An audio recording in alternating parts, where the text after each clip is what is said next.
Rachel named him Naphtali. That was the second son. For she said, I have struggled hard with my sister and I'm winning. I imagine this is like an arm wrestling. Leah has the 4 sons, so she's pulling in one direction. And then Rachel has 2 more sons. So she thinks, I'm winning now. I've got these 2 sons through my handmaid. And really, she's competing against Leah. And Leah, you're being loved by God in this moment. Leah was unloved by her husband. God is blessing her with these children. And so Rachel's focus again is off because it wasn't about taking it and competing with Leah. This was something to wait on God with. I don't want to be too hard on Rachel here, but we want to identify when we are off in a way. When we're looking at the wrong thing and we think that someone else is the cause of our frustration, like Jacob, or we're angry with our sister or envious of her, that it's like they're doing something against us. They're not doing anything against us.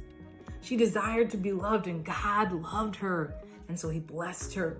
And so we want to celebrate Leah and her sons. We want to celebrate, we want to rejoice and know it's not easy. But as believers, if we just love those who love us, even the heathen and the Pharisees do that. We have to love, and we don't know that Leah didn't love her anyways. But what I'm saying is we can't just do good when good is in fact happening to us in that same thing. We need to celebrate. We need to rejoice with those that rejoice in the body of Christ, and we weep with those that weep.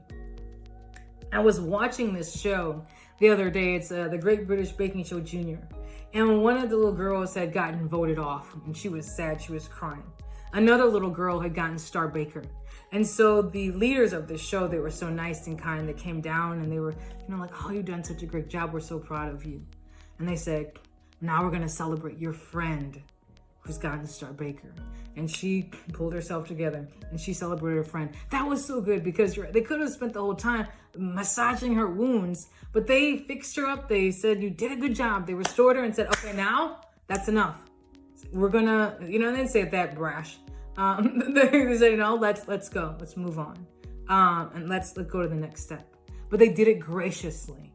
They did it in such a smooth manner. And it was beautiful to see because it was important for her to celebrate her friend. It was important for her friend to support her too. In the beginning, say, yes, this is a moment for you. This is hard.